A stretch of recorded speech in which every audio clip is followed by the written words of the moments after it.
Hello, everyone. Wade Comeaux with Catalyst Funding here today. I also have Jeff Johnson, our Director of Lending, with us. Howdy. And we're super excited to have Michael Seago, the founder and CEO of the Seago Group, with us today. He has an excellent reputation in the real estate agent and wholesaling space, and really excited to have him on today. Welcome aboard, Michael. Hey, I appreciate it, Wade. Can we move through the slides there, David? Oh, perfect. Yeah. Yes. So I've known Michael for almost the entire time I've been in the real estate investment lending space. He has helped countless people find outstanding investment opportunities. And I want to give Michael a few moments to talk a little bit about his background so you can learn more about it. Michael, you have the floor. Hey, I appreciate it again.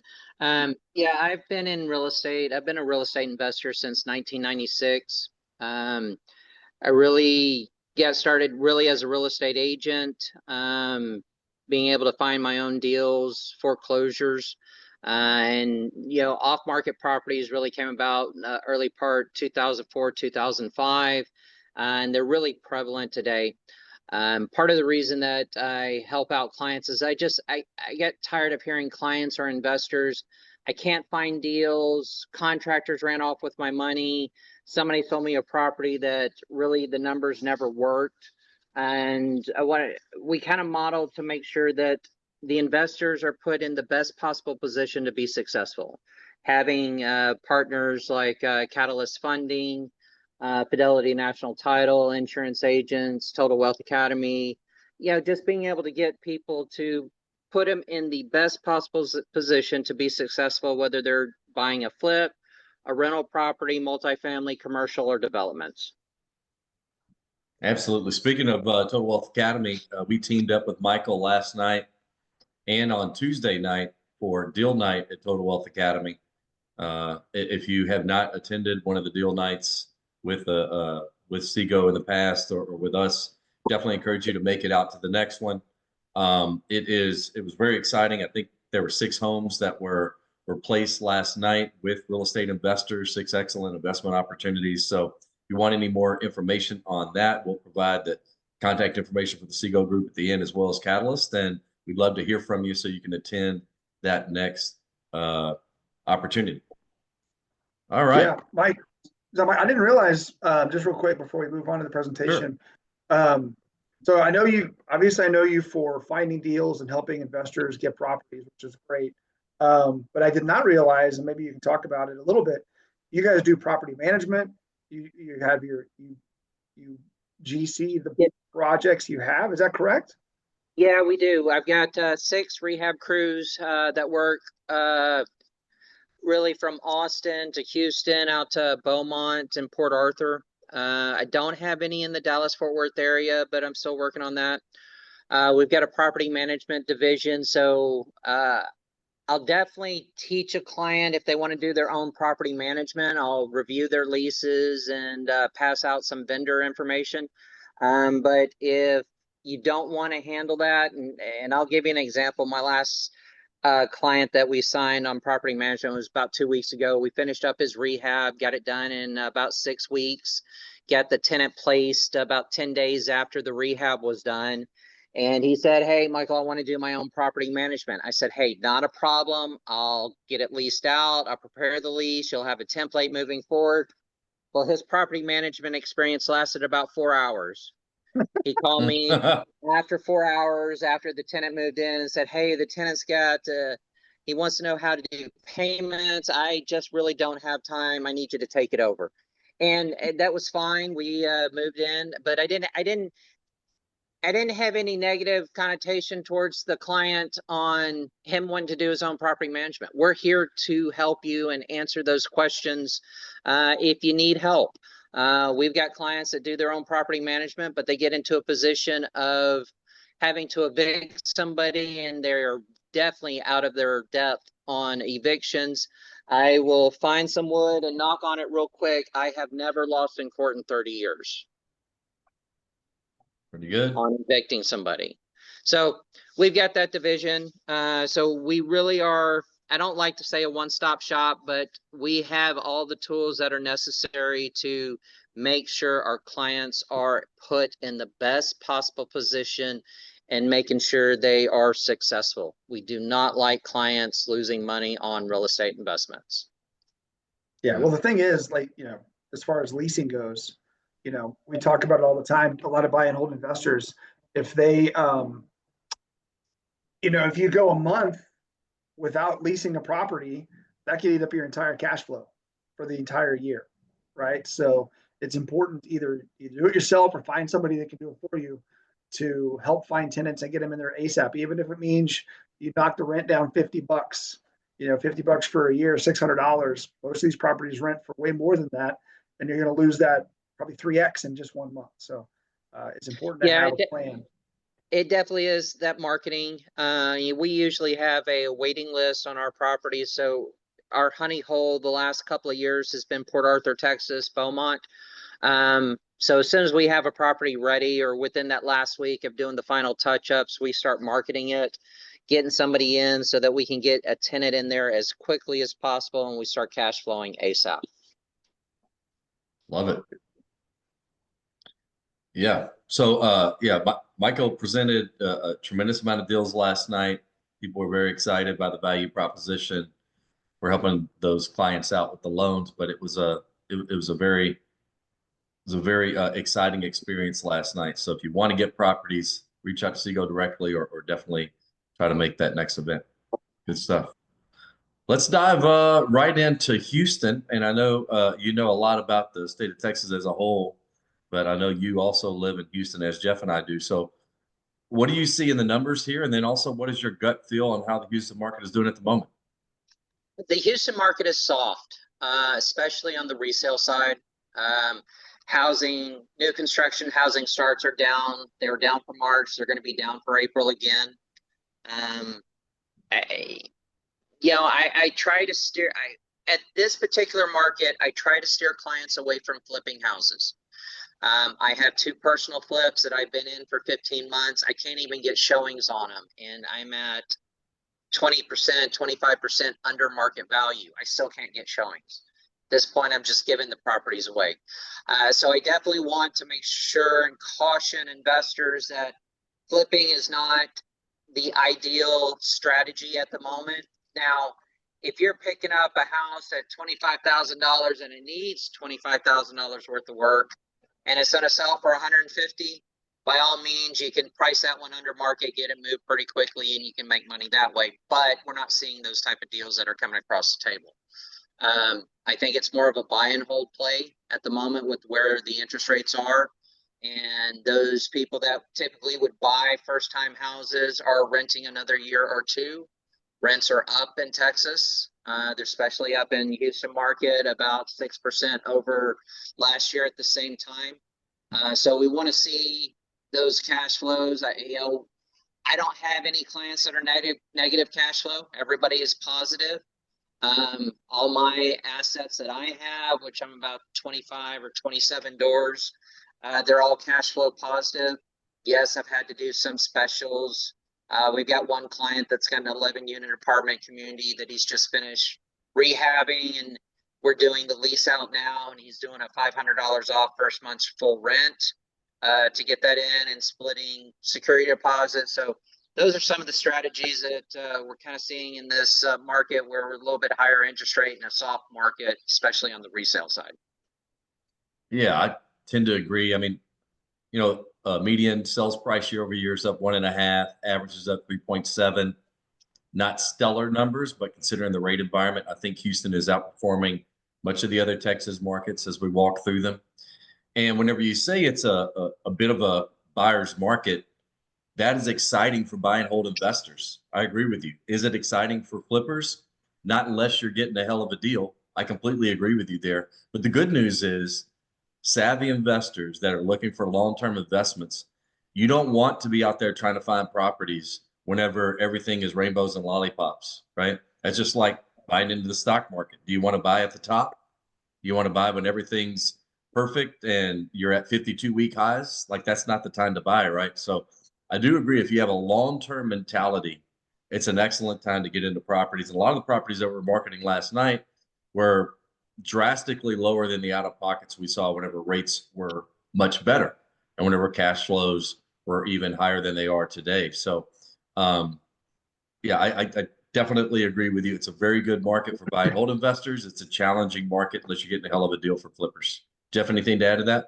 Yeah, I'm looking at the numbers, and on the buy or sell side, like one number that jumps out at me is the total active listings. If you guys look at this chart, the sales are a little bit up, prices are up, but the listings are way up, like 10,000, actually almost 12,000 more listings than there were last year. Now, I mean, I know anecdotally you got those deals you're having a hard time moving. The prices haven't dropped, like we've said, we always, and I know you haven't done this before, Mike, but we always compare last year and then we compare pre-COVID. So, because, COVID kind of changed the market. So we look at, okay, what was a normal real estate market like right before COVID? So we look at 2019. So, if you look at 19 versus now, Houston market's up 43% year over year. It's up 3. So I do think until the prices start dropping, I do think you can still flip properties. It's definitely beneficial to do buy and holds. The days on market are creeping up, as you see, 62 days on market. And I think you just got to, you have to assume a longer hold time on these deals. So, like we've been talking about forever, you don't make money when you sell, you make it when you buy. So if you know the market you're going to be going into, make sure you're buying it right and offering the correct discount, right? Especially, like you said, Mike, there's probably going to be a lot of motivated sellers because there are a lot of active listings. So, no offer is obscene, right? The other thing I noticed in here was look at the total number of leased listings.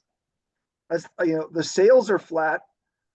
There's a lot more for sale, but there are over 1,000 more leased properties. So like what you said, Mike, people that were maybe buying first-time homes are just renting, right? So there's a very robust rental market. If you are looking to fill a property, you shouldn't have a lot of hard time doing it. That's a huge jump in my opinion. 1,000 more. It's over 30%, 33%. Yeah, that's a big jump, and percentage of available properties is up too that are getting leased. So I do think it's a very good landlord's market, and a lot of people are doing that strategy where you don't even hold properties as long as you might have in the past. A lot of people take the 5 to 7 year approach for either a refinance or a refi. I see a lot of people take an approach of maybe a 2 to 3 year hold, like an elongated flip approach that helps you avoid the 1 year tax impact and get you into a capital gains environment, which is a good philosophy as well. So savvy investors are taking unique approaches to this market to reduce taxes and to improve profits. So there's a lot of different approaches if you want to talk further with Seago or with our team on that. Let's check out Dallas. So we were just up in Dallas earlier this week on Tuesday. We did another deal event that night. Dallas is an interesting market.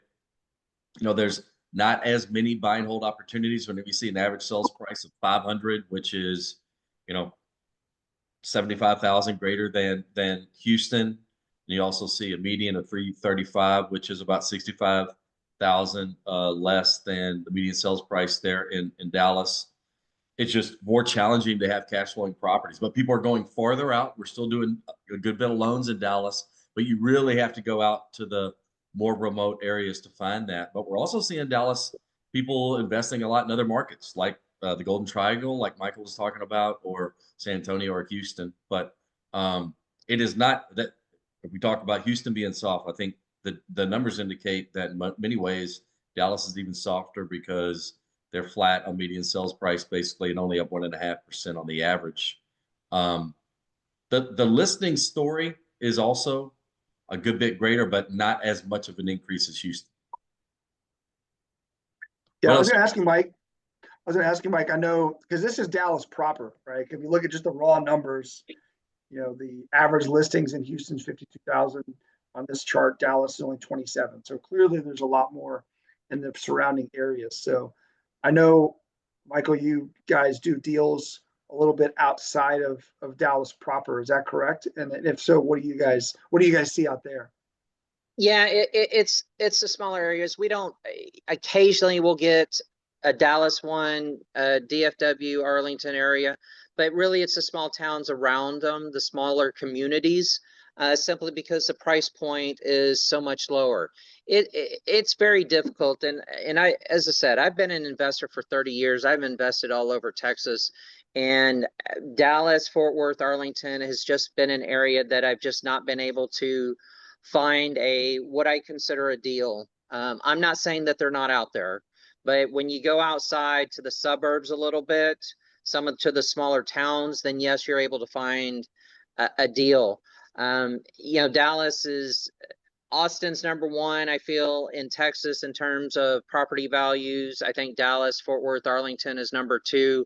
Houston, I think we're number 10 in the state, even though we're the largest city. And if we go into a national spotlight, I think Houston is number 38 in terms of their median price. But once we get outside of Houston, Sealy, Brookshire, which is the west side of Houston, Port Arthur, Beaumont, the east side of Houston, Spring and the Woodlands and Livingston on the north side, and Galveston on the south side, you're able to find transactions. And I'm not saying that we can't find transactions in Houston, because we do every day.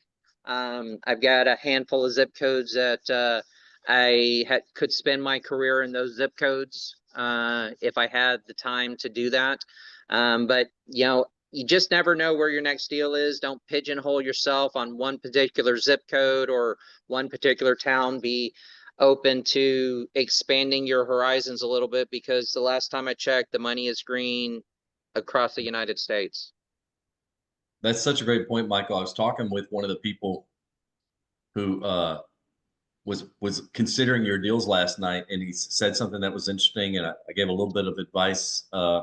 He was like, I really want to invest closer to home, but I want to get a deal that was as low out of pocket as those Golden Triangle deals you were offering. And I'm like, well, that you're kind of wanting your cake and eat it too. The reason you get a really discounted deal over in the Golden Triangle is purely because there's not as much competition. It's people really want the Houston deals. They're a little bit more desirable because a lot more investors, they're closer to home.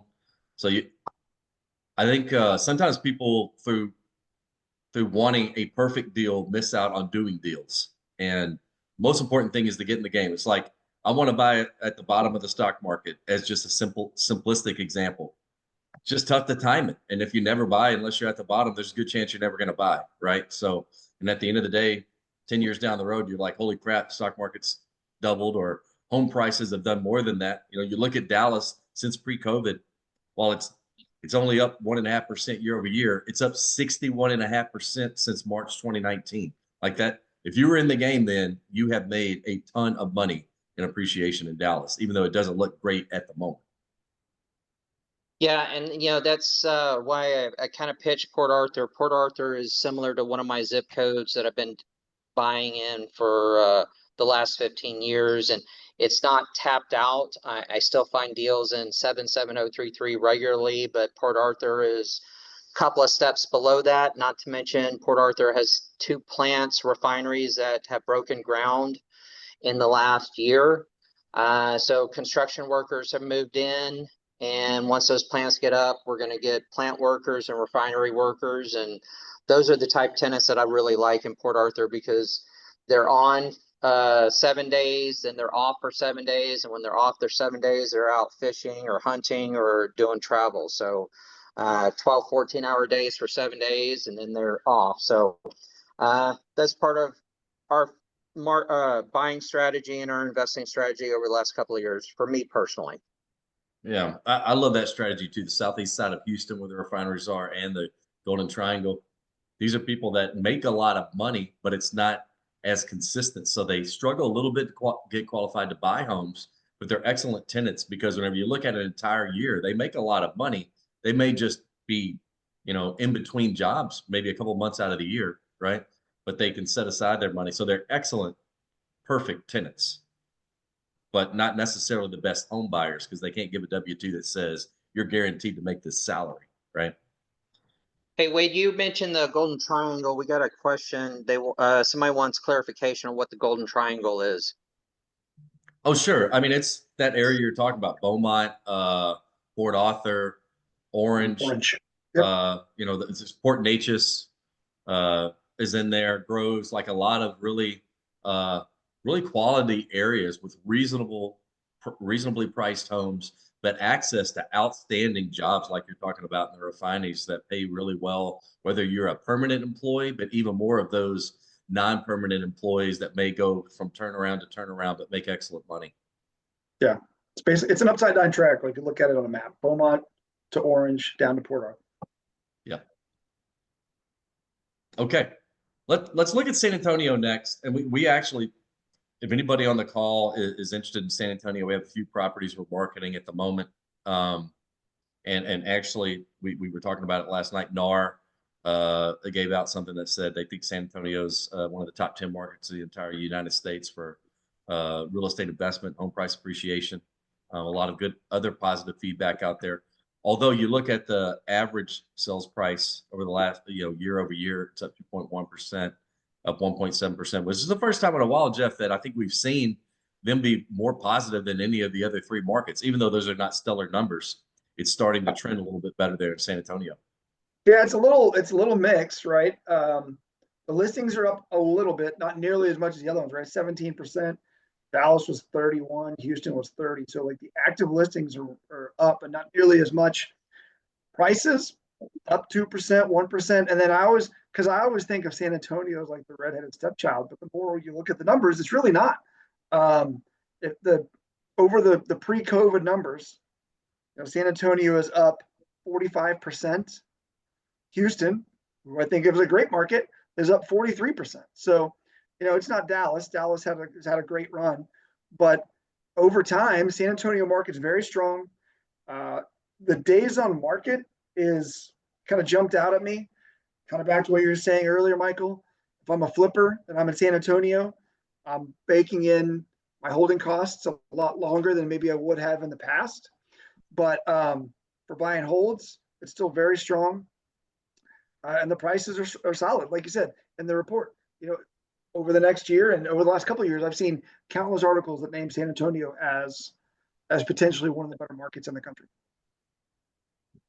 Yeah. One thing I will mention on the flip market real quick is we do have one couple who does an outstanding job with us, and their philosophy is to buy a little bit below the market, get a better deal where they can put more into the properties where they're rehabbed solidly, maybe 10-15% above the market, and then they're able to price about maybe 5 to 10% below the market. They actually sell their deals really quickly. Yeah. They have very good contractors and good pricing, but to both of your points, if you can't do that, it's a real challenged market. But if you could find a deep enough opportunity, I think there's an opportunity to do that. Now, I do encourage people to be at that price point where you don't get locked into only one exit strategy, right? Like I'm sure, Seago, on your deals where you've had some challenges getting those properties listed, if you can convert it to a rental, like you're staying in that 400,000 and below, you can break even or maybe make a little bit of cash flow, lick your wounds. That's a lot better than being at a price point where your only real option is to sell because you're upside down on cash flow. And if you're doing a $700,000-$800,000 flip, you're not going to have that multiple exit strategy available to you. Do you agree with that? Yeah, and as I've said, every investor needs to be fluid. They need to go with the ebbs and flows of the market, and every intended flip turns into a rental. Every intended rental potentially turns into a flip. You really got to be liquid and not be just gung-ho on one particular strategy, because it's tough when you get into a flip and you need to convert it into a rental to just stop the bleeding, because you may get a higher price point after 12 months of rehabbing or 12 months of renting. And get a higher price point. The market changes. That tenant may become your buyer for that particular property as well. I've had that situation happen to me also. For sure. Now let's go to Austin, and Michael, you were marketing a property that was in this Hill Country area, Austin, San Antonio. I know you seem to have a lot of understanding of a lot of the tech jobs and manufacturing jobs that are moving into the area. What's your gut right now on San Antonio, Austin, and the best way to approach those markets? Austin is, I think they've got the most expensive real estate in the state of Texas. There's been a lot of tech that has moved in over the last 25 years. Tesla has built a couple of plants in Austin, one north of Austin. And I'm not saying they've shuttered it, but they're not doing any operations out of that North Austin plant. Tesla has bought 1,500 acres just north of Taylor, Texas, which is about 45 minutes from Austin. And that's where Samsung, over the last few years, has committed $50 billion of construction and plants and infrastructure into Taylor, Texas. They had a slowdown about a year ago, 15 months ago, where they just couldn't find enough skilled workers to move into the Taylor area. There wasn't enough rental properties. So I picked up a fourplex, sold it to an investor. We've gotten 2 of them leased out. We finished the rehab here about 10, 12 days ago. 2 of the units are already leased out. We got an application on a 3rd one. He's already picked up. He bought it October of 2024. Rehab was finished towards the end of January. He came in, did another inspection report, and did another punch out list that we've gotten done with it. But he's picked up, in the short amount of time that he's had it, he's picked up an additional $50,000 worth of equity. Wow. And Samsung has started ramping up. They've got enough of those skilled workers that have been able to come in. They can start production on their product and continue phase 2 and phase 3 of the plant that they've got there. I think Tesla breaks ground in the early part of 2026 on their 1,500 acres. They've rented out a rail yard that is just housing Tesla cars. It's kind of impressive to drive by it and see it. Last time I drove by, they had something like 2,000 cars just sitting there for delivery. Yeah. So I think Austin's always going to be really strong. I think Taylor, Texas is really going to be picking up in terms of value. A lot of rentals in the area. So we do have a property over there that I think would be really good for pad split, which is renting out the rooms instead of renting out the whole house to a family, renting out the rooms individually, getting 2 or 3 plant workers or construction workers, buddies that come together and rent out a room. They can't necessarily afford it individually. So it's kind of like the model of current dorms for some big colleges. There's suite mates and they're renting them out per the room, per the suite.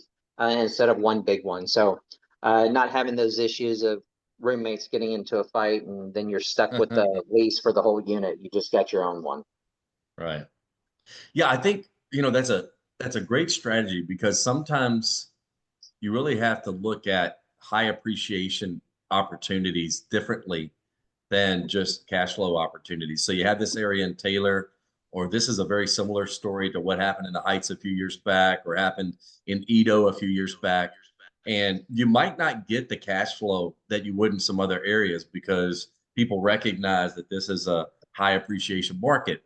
But the appreciation is going to outsize other areas because it's gentrifying or there's some other like a big plant moving in or manufacturing opportunity that's just going to push prices up. Whenever the average income in an area goes up significantly because of a massive $50 billion investment, you're going to see incredible home price appreciation because, people before that might be working at a small business or other limited job opportunities or driving 50 minutes or an hour to get somewhere. You're going to see big price appreciation. So you need to look at those investments differently than you would a traditional just buy and hold deal. All right. Let's go to this next slide. I'm interested in both your opinions on this. We talked about some of the Texas market slowing a little bit, greater inventory, not as much price appreciation. What are you guys seeing on this report? So it's kind of like what we were talking about earlier, right? The supply is rising prices are staying the same. So I read this and it tells me, as an investor, you're like Mike said earlier, you're really trying to step into a buyer's market. And so even if we're talking about retail properties where you're selling to end users, I guess, or owner occupants, that stuff's going to trickle down to investors as well. So, in my opinion, if I see that there's a lot of inventory, like you said earlier, like you want to be the Warren Buffett. You want to buy when people are not, right? So, if inventory is rising, I see a lot of opportunities for investors to pick up better deals. Honestly, that's what I see. Yeah. Yeah, same thing. Inventory is rising, and this graph is for major markets, and that's why I like to move outside of a major market and focus on a smaller market where you're able to find the deals. Not everybody's going to have the same appetite for Port Arthur, but my appetite is I want to get a good deal and get cash flow and be able to move it. It's 2 hours from my house. I understand that, but my nephew's going out there 3 times a week, and I've got 4 rehab crews working out there. So I have somebody that's Johnny on the spot to make a repair on an occupied property. I have people calling me, emailing me, texting me, hey, I've got a house for sale in Port Arthur right now, or Beaumont, or Groves, or Vider. So, when the major markets are a little bit tougher to buy, look at the smaller markets. Yeah, that's not that far of a drive for some of the numbers that you were showing last night. I mean, you put a couple deals out there that had like less out of pocket than it would cost you to buy a Happy Meal. So that was pretty incredible. And that's true. We had one at the loan estimator was at $15.30 Yeah, pretty incredible. to buy a house. Yeah, and you're right. That is a Happy Meal at McDonald's. There was a time that wasn't the case, but yeah, it's hard to even get a Happy Meal for less than that. All right, let's go to this next slide. And we identified this earlier, Jeff. I think you brought it up, the number of active listings in Houston being at that level, and that a balanced market is at 6 months. And a lot of the markets in Texas are approaching that 6-month point. If I remember, San Antonio may be really close to the 6 months. I'm going to pop back and see that. Let's see. They are. Antonio's 5 months. So 5 on the nose. Yeah. So, but there's as you hear very intelligent investors say, that you need to be able to make money in any market. You just need to have the right strategy for that market. Steve Davis said that last night. Like people, you can't be afraid whenever other people are afraid. That's the time whenever you really want to be more aggressive, but you got to have that right strategy. So this days on market story where you can make more aggressive offers. Somebody will need to move that home more quickly, whether it be listed or off market, like the deals that Michael and we sometimes offer. So you're just going to be able to get more flexibility in price. All right. This next slide, talking about, the U.S. heartland's population gains exceed the national average for the first time since '59. This is that's a little bit surprising to me because I've known that there's been a lot of migration from the coast, the expensive coast, the high tax environments towards lower tax environments. But I'm assuming that this includes some states that may have not been as popular in the past, the Louisianas, the Arkansas, the Mississippis that may have not been, or maybe even farther north than that in the heartland. Some of those states have not been as aggressively moved to as Florida and Texas may have been. But I do think it's a long-term story of people going to these lower home price markets. We'll look at the affordability index a little bit later on, but it's just tough to buy in some of those markets. It's hard to be a homeowner in those markets, or much less a landlord. And I think that's an ongoing trend. But anything else jumping out on these bullet points here, Jeff or Michael? Yep. The only thing I'll say is that it's just kind of a continuation of the trend that we've seen the last couple of years of people moving from high tax, high regulation markets to lower tax, low regulation markets. Most of the states in the quote unquote heartland would fall into that category. That number at the very bottom there. It's almost seems like, is that right? 26% of home buyers in Dallas were out of market. Does that seem like a really big number to you guys? Does. Yeah. That's a lot. That's a lot of investors. Or people, I guess I don't know if they're considering people coming out of market where they're transplants. Like Dallas is, I think Dallas has had a transplants is lot of, included in that number. yeah, I do believe Dallas that. has had, yeah, Dallas has had a lot of influx, but 1 out of 4, that's a big number. Yeah. Contrasting it against San Antonio is pretty incredible, right? That's a massive difference between the two. Yeah.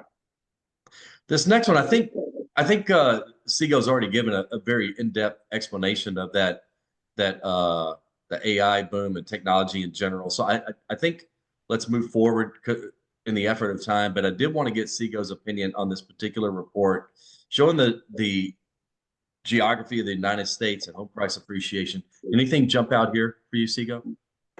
Let me look at this real quick. And I kind of mentioned it last night. The small towns, rural areas, and there was a couple of people that were talked about both in Dallas and Houston. Do y'all lend in rural areas?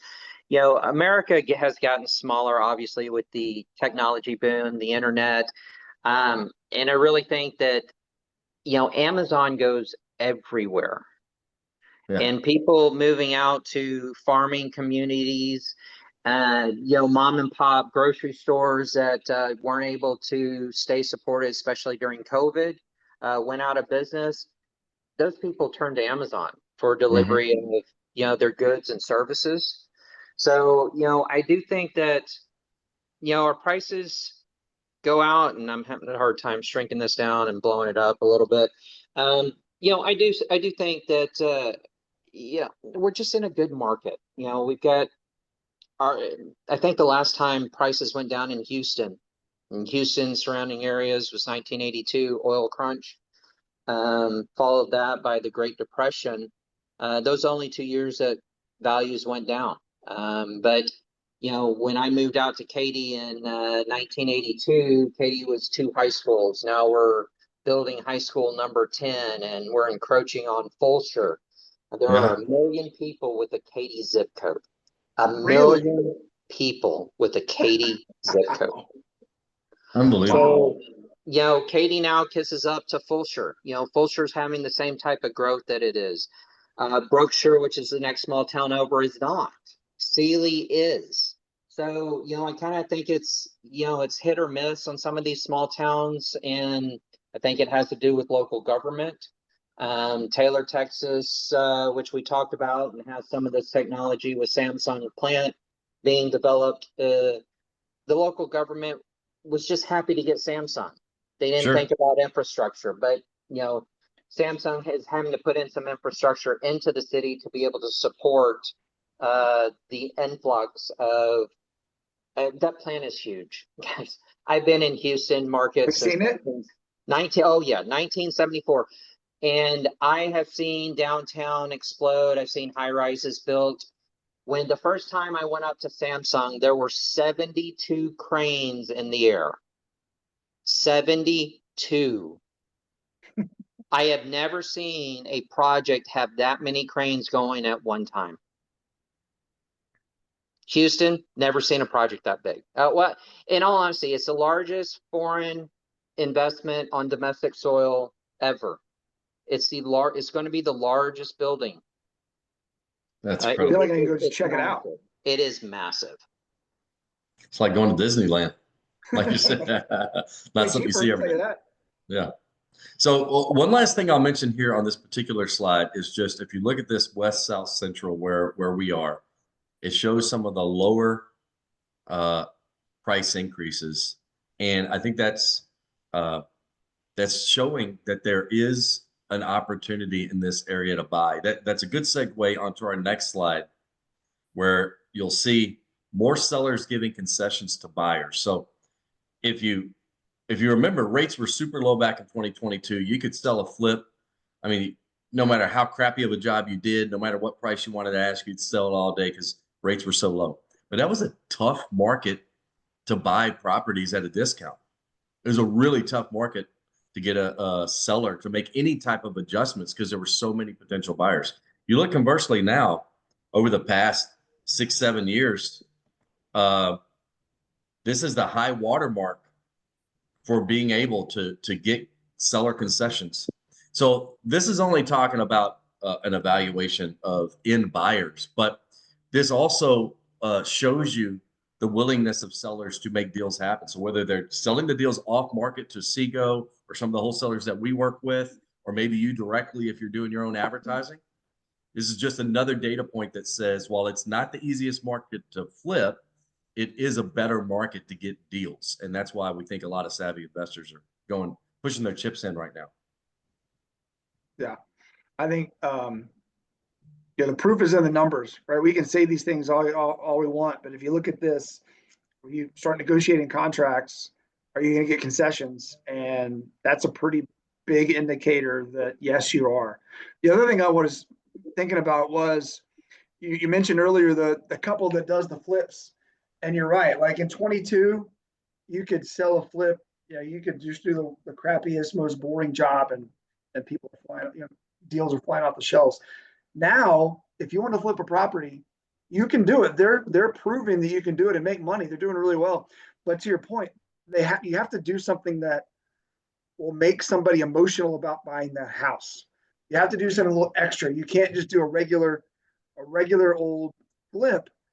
Even if you look at comps from maybe 9 months ago, like the markets change, and if there's more options for potential buyers, you need to do something that's going to want them, it's going to make them say, I need that house, right? So if it's a little bit higher end, a little bit nicer, something unique, etc., you can do it, but you just have to have a strategy involved. Yeah. And like Michael said last night, you make your money on the buy. If you want to do that, you have to have enough flexibility to put more into the property and to list a little bit below market if you want it to move with any speed, right? That which is important if you're an investor. You don't want to be holding on to it in hard money or whatever for a long period. So you need to have ability to do both those things. Slightly over rehab, list a little bit below the market, and then I think you can turn it relatively quickly. But you got to find the right deal in order to have that movement in the numbers. Jeff, I'm interested in your opinion on this one, tax revenue at new high, and how Texas plays into that from a national average. What do you think here? So this chart is basically just saying revenues reached a record high, up from 4.6. Texas bucked the trend with less than 5% nationwide property tax share. So basically what this chart shows, or this map, is a property tax share of state government tax collections. So, and I've always heard that Texas was a little higher on the property taxes, but it doesn't look that way according to this. It looks like it's probably right in the middle. The green states, as far as property taxes go, I'm pretty sure most of those states probably have like a state income tax. I don't know what's going on up there in Vermont, 25%. They must just really not want anybody to own property up there. But I do think you have to be nimble with your rents, because these property taxes, they've been going up. As the values have been going up, property taxes are going up. City government's going to get theirs. So you just have to kind of think about that as you're doing your rents, right? Think about your property taxes. And like I said, all your properties are cash flow positive. And I'm sure sometimes it's been a struggle if you've had some increase in property taxes. Yeah. Anything else jumping out here, Mike, or do you want to go to the next slide and talk a little bit about interest rates? Yeah. I mean, property taxes, and one thing that a lot of investors don't do, which I really harp on, you need to dispute your property taxes every year. You need to shop your homeowner's insurance every year. If you have properties in Texas, I have a master contract with a small boutique property tax dispute company. They charge us 25% of actual property tax savings, which is about the lowest on the street.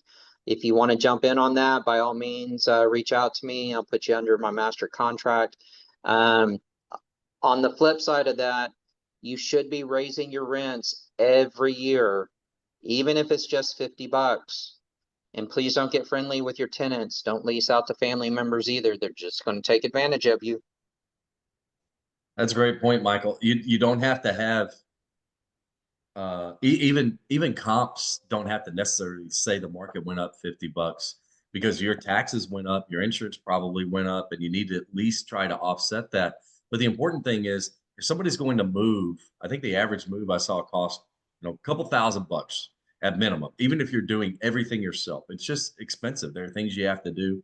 So most people don't want to make that move. If you're a good landlord who's responsive, or you have a good property management company who's responsive, and you say you want to raise the rents $50, that's totally in people's wheelhouse. And rarely, if ever, is someone going to say no to that. And you have to be a part of rents increasing, not the person who's holding them back, right? You don't want to be the one person who's not raising them, and then everyone else sees that market rents are not going up. So it's good conversation on rates. I just looked everything up. I think the national average is about 6.9 on owner occupied. Normally non-owner occupied is about a point higher than that.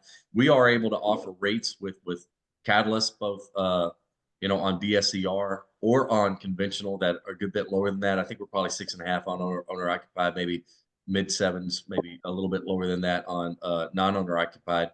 But we do anticipate that there should be some rate movement this year. I think I heard Michael talking a little bit about this last night. We do think that there's a world in which there's a slight recession and some pressure on interest rates from the Fed, and maybe less of a gap between the Fed and mortgage rates. So some prognosticators, we saw predictions maybe between 5.75 and 7.25. We're on the high end of that. I don't think we're going to get a big market boost, but I think if we get into the 5.75 or even the 6 range, we will see some velocity in the market. What do you think about that, Mike? Yeah, and it's tough to say because I stay busy year round with my clients. I don't, COVID, the world shut down. And I took a couple of months off just to make sure my contracts went through. But when I went back to work on June 1st, after kind of opening it back up and government shutting down and all that, it was like jet fuel for my company and for my investors, and it hasn't slowed down. We had some challenges with some owner occupied buyers and finding the right house, and my wife and I decided to put the house we were in on the market and find another house. And I had to overpay a little bit, but by the time that I'd overpaid a little bit, we moved in 6 months, I had more than covered what I'd overpaid and had an additional equity position in it. So, I do think that we're going to see a rate adjustment towards the fourth quarter of 2025, first quarter of 2026. Trump is pushing the Fed chair to lower interest rates, and the Fed is, his name's Powell, right? He's resistant, and it's not making Trump very happy. Trump wants the economy to kind of correct a little bit and get some prices down, and I think we all feel it in our pocketbooks. We know what the price of a dozen eggs cost last year versus this year, or 2 years ago versus this year. And we're seeing it all across the board. So I do think rates will come down at some point. You buy if you're at 7.25, 7.5. If we come down, refinance. Get that lower interest rate. Improve your cash flow. Reset your 30-year note. That's the strategy I've done for 30 years, and I will continue to do. I'll educate investors as much as I can. We've got partners like Catalyst Funding and Wade and Jeff and his team that kind of mirror the same talk. Yeah, I think one important thing with that is if you get the price appreciation we've often seen, and you're able to get cash out. And if you take cash out of a property, one important thing for everybody to know, that's tax-free money, right? And if you're really getting that, increasing your amount that you owe, and you're getting that tax-free money, whenever you go to sell, you may not have as much profit at the end of that, but you're only paying tax on that profit. So that's a very good way to go about it. Taking cash out of your real estate is not a taxable event, and a lot of savvy investors use that strategy regularly, and it can really boost not only if you want to spend money on new investment opportunities, living expenses in retirement, whatever you want to do, that refi strategy is a very good one. All right, let's go over this next slide that talks about housing starts, we talked about the market for resales being a little tough or for new construction. So 8-month low on U.S. single family home building. Multifamily remains unchanged. I think that's a telling story about that's not really pulling back. I think that's obviously going to be tenants. So there's some strength and some optimism in the market for people are going to be landlords. And I think most of the people on the phone with us, while some people may want to flip, a lot of them are looking at that buy and hold market. So some positive data from there. Anything else jump out here, gentlemen? No, this has a lot to do with just the economy, where the interest rates are. I think it puts a crunch on some of these home builders, especially some of the smaller ones that don't have the larger lines of credit to keep their housing starts going. So multifamily, and that just kind of reinforces everything that we've talked about here today. Yeah. Is people there, we need more places for people to rent versus buying at the moment. Yep. Absolutely. That's 100% correct. Next slide here, rental vacancy rate. Jeff, what's jumping out? So, I mean, we show this. I don't know if you've ever seen this, Michael, but it's basically it kind of mirrors when it's really easy to buy a house. You might have some challenges renting properties, and when it's really hard, you don't have challenges. So, the vacancy's up on the rise a little bit since, I guess, where that peaked at like 21 is what that little jut up is and back down. So, I'm surprised it's going up, but it's still, at least if you look over the last, this little blip here, but historically, all the way back to say the mid 80s, it's really good for landlords, right? The vacancy rates are pretty low. When they're at, I don't know, when rates were in the late 70s, early 80s, when they were super high, when nobody could afford a house, then you have basically no vacancy. I'm guessing that is just like turnover for the most part. But it's still a very comfortable number. If I'm a landlord, less than 7%, I'm still feeling pretty good. I can find tenants. For sure. Conversely, 2010 or 2009 when it was so easy to buy a house, that's when landlords struggled, because you could have somebody who has no job buy as many houses as they want with a stated loan, as long as their credit score was good. Yep. And by good, I mean above 520. Yeah. This next slide, I just want to make a point on interest rates, and I'll give a quick statistic. You can see that while rates seem high relative to the last couple of years, maybe 3 years ago, they are not high compared to the long-term averages. And there are probably a lot of people that said, man, it would be a dumb idea to buy a home in the 80s or even the 90s if rate was the only driver. And I'm going to give you guys a statistic. The average home price increase since 1980 is about 450% across the U.S. So, yeah, rates were high, but if you bought then, you still made a ton of money despite the fact rates being high. So you can get really focused on one factor, real estate investing, interest rates, but there's so many other factors: the cash flow, the appreciation. It's just a game that you want to be a part of, even whenever rates seem a little bit higher, but over the long haul, they're just not. Yeah, especially in Texas, we just don't see depreciation of assets. We see appreciation for homes, year after year, decade after decade, half century after half century. And that's why I'm fully invested in real estate. I don't have stocks. I don't have bonds. I am in real estate simply because I'm getting 5 to 7, 8, 10% appreciation year after year after year on every single house that I own, plus cash flow. Right. And some tax deductions you just don't get from owning stocks or bonds either, right? All right. Last slide, the affordability index. We always like to look at this. Jeff, anything jumping out before I turn it over to Mike? No, I mean, like Michael, I know we haven't had you on here before, but it's a measure of the average per home income versus mortgage payment. based on the value of the property and the income. So you see cities like LA and Irvine where it's basically 97%, 85%. That is a have and have not type of market where there's nobody can afford to live paying 80% of the mortgage payment. So what I look at is the Texas numbers, and you see Dallas 18, Austin 22, Houston 33. Dallas and Austin, and they kind of flip flop. I guess in 19, it was a little more affordable to have a house in Austin. But if you look over the last couple of years, Austin consistently top 25.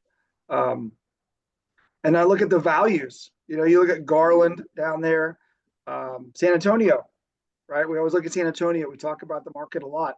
It's 70th. That's a large market with a lot of amenities. And, you're basically making the same income level in San Antonio that you are in Houston, but yet you can buy a piece of real estate for almost, what is it? Is that $90,000 less, right? Wow. Houston is 360.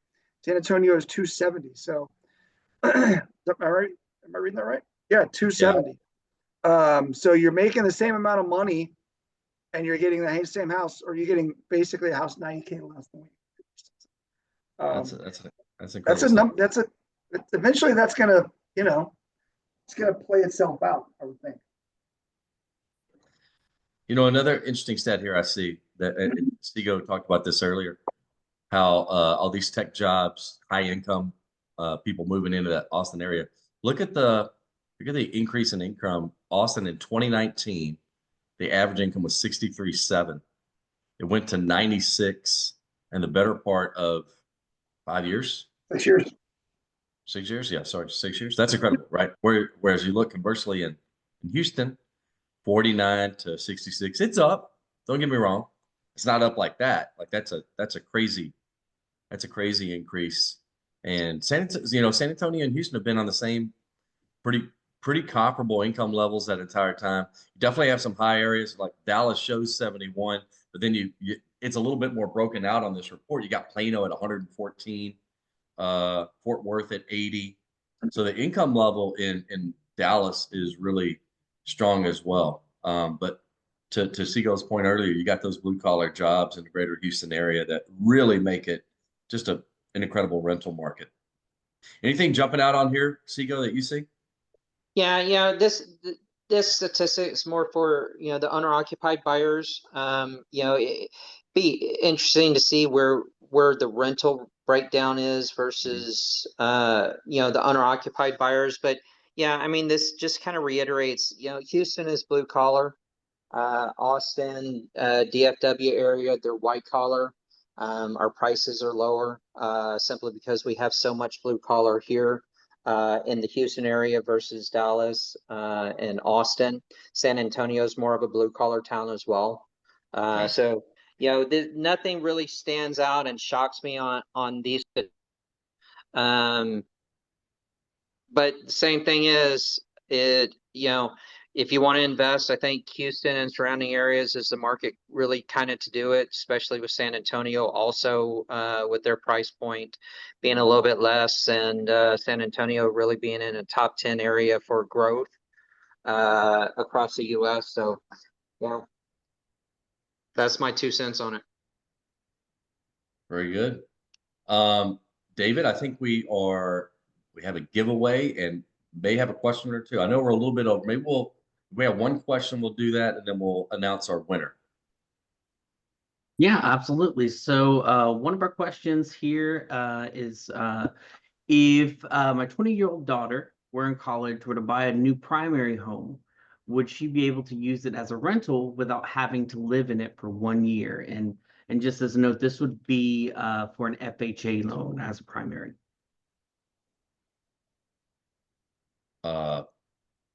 As I understand it, there's not going to be any fact checking. FHA is not going to come and make sure that you are still living in the property. Life happens. Sometimes you need to move. That's not a part of what they do. What I can tell you is that if you try to buy another primary residence within 1 year, that is whenever they will stop and question that. So that being said, as long as you wait another year to buy the next property, I don't think you're going to have any issues whatsoever. Yeah. Yeah. I see somebody asking about Taylor. Good house act, right? You get lower rates. You get higher LTVs, like a lot of people do that. Michael was talking about doing that the other night about, them living in a home for a couple years, moving into another one, maybe renting that property out. You're always going to get lower interest rates on owner occupied loans. So I know a lot of investors that use that as a ongoing strategy for sure. Not to mention, hey, Wade, we may want to touch base on, because we had a fourplex in the room last night, buying a fourplex, living in one of the units and renting out the other 3 units and paying the mortgage. It's a great investment strategy. And Yeah. you can still use an FHA loan for that if I believe. Yes, and the you can get a very high, I think you can get as high as maybe 96.5% LTV on those type of FHA deals where you're living in one of the units. And a lot of people will almost be able to get to a situation where the other 3 units pay for their primary living expenses for the 1 unit. So that's an excellent house hack for sure, to get such a low required down payment on a property that's an investment for you. And Michael has a lot of those 4 units. He has he's often marketing those. I think just last night he was marketing 1 or 2. So if that's something you want to do, definitely reach out to Michael. He can help you out. We can help you out with the loan. Yeah, Michael, one of the last questions was somebody's asking about Taylor. Said, I'm interested in Taylor. Is there someone I can talk to for available properties? And I'm pretty sure you have one available. Yes, Taylor. reach out to me offsite and let's have a conversation. I'll get you what I have in inventory. Perfect. Michael, it was a real pleasure as always. Your insights, second to none, my friend. Really appreciate it. If you want to reach out to Michael, do we have a slide with his? Michael just put it into the chat, I believe. Michael, do you also want to say it to everybody just so they can jot it down? How to reach you? Yeah, my email address is michael@theseagogroup.com. My phone number is 832-439-8668. All right, everybody. Happy hunting out there. Hope you find some great real estate deals this month. We're happy to help you out. Michael is as well. Have a great day. Thanks, Michael. Thanks, Bye. Mike. Thanks, guys.